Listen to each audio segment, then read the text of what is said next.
हाय नमस्कार, मी सागरिका सावंत आणि तुम्ही पाहते अल्ट्रा मराठीवर. स्टार प्रवाह परिवार पुरस्कार सोहळ्याला आता पण आलोय आणि प्रवाह परिवारातील दोन गोड मुलं आता आपल्यासोबत आहेत.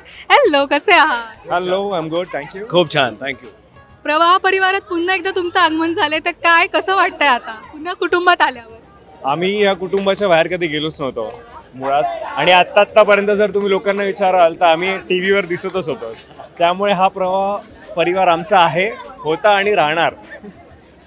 नाही, लाईक हे सेट की आम्ही परिवारातून बाहेर कधी गेलोच नाही. इनफॅक्ट प्रवाहच आम्हाला काही ना काहीतरी कारण काढून आणि गोड कारणं काढून की कधी महासंगीत आहे, महा एपिसोड्स आहेत, पुरस्कार सोहळा आहे, तर आम्हाला बोलवत असतं. त्यामुळे आम्हाला असं वाटतच नाही की आता आमची मालिका संपली आहे आणि आम्ही मालिकेत दिसत नाही आहोत. आणि खूप बरं वाटतं आहे की परिवार पुरस्कार सोहळ्यात आम्ही सुद्धा पार्टिसिपेट करतो आहे.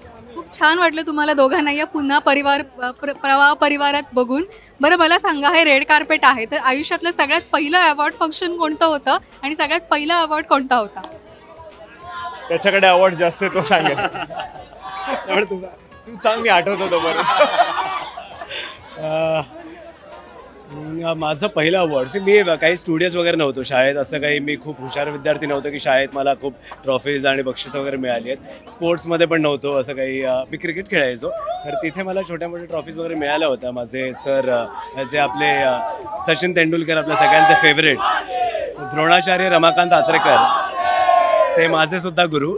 तर त्यांच्या हातून मला एक, मी लहान असताना पहिलं अवॉर्ड मिळालं होतं, की एक छोटी ट्रॉफी मिळाली होती त्या पर्टिक्युलर मॅचमध्ये छान परफॉर्म केल्यामुळे.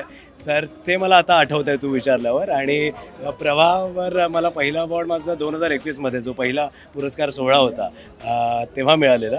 सो तेव्हापासून मग दरवर्षी प्रेक्षकांचं प्रेम आणि प्रवाहाचं प्रेम की ते आम्हाला कुठल्या ना कुठल्या कॅटेगरीत नॉमिनेट करून अवॉर्ड आमच्याकडे येतच. ट्रू, आय गेस हो. बरं झालं त्याला मी पहिले बोलू दिलं. माझं पण प्रॅक्टिकली असं अवॉर्ड का तसे अवॉर्ड्स मी बऱ्यापैकी घेतले आहेत स्पोर्ट्समध्ये. बट रेड कार्पेटशी रिलेटेड जर काही अवॉर्ड असेल तर दॅट वॉज अगेन 2 वर्षांपूर्वी, ज्या प्रवाह पुरस्कार सोहळ्यामध्ये मी स्वतः अँकरिंग पण करत होतो, होस्ट करत होतो. आणि तिथे कॅटेगरी होती स्पेशल फॅसिनेटिंग फेस अशी काहीतरी, मला एक्झॅक्ट नाव नाही आठवत आहे. But that was my first award जे रेड कार्पेटशी रिलेटेड आहे, जे इंडस्ट्रीशी रिलेटेड आहे बेसिकली. सो या, that was my first award. मग आता यावर्षी म्हणजे या पुरस्कार सोहळ्याला तुमचा कोणता एक परफॉर्मन्स पाहायला मिळणार आहे का आम्हाला?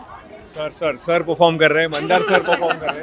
He is gonna rock the stage आणि मी फक्त समोर बसून बघणार आहे.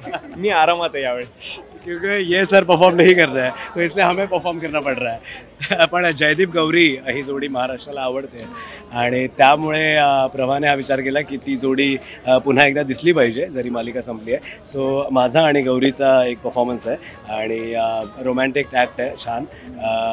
यावेळी वेगळं काहीतरी करण्याचा प्रयत्न केला आहे आणि आमच्या सोबतीलासुद्धा प्रभातल्या ज्या मालिका आहेत त्यांचे लीड्स आहेत, ते कपल्स आहेत. सो फक्त जयदीप गौरीचा डान्स नाही आहे, आम्ही 4 जण एकत्र डान्स करतोय. तर तू खूप मजा येणार आहे प्रेक्षकांना बघायला. ते मी सांगणार नाही आहे, त्यासाठी तुम्ही पूर्ण टेलिकास्ट बघा. थँक्यू सो मच आमच्याशी छान बातचीत केल्याबद्दल आणि इतकी गडबड सुरू आहे त्याच्यातही तुम्ही छान वेळ दिला त्याबद्दल तुमचे मनापासून आभार. थँक्यू.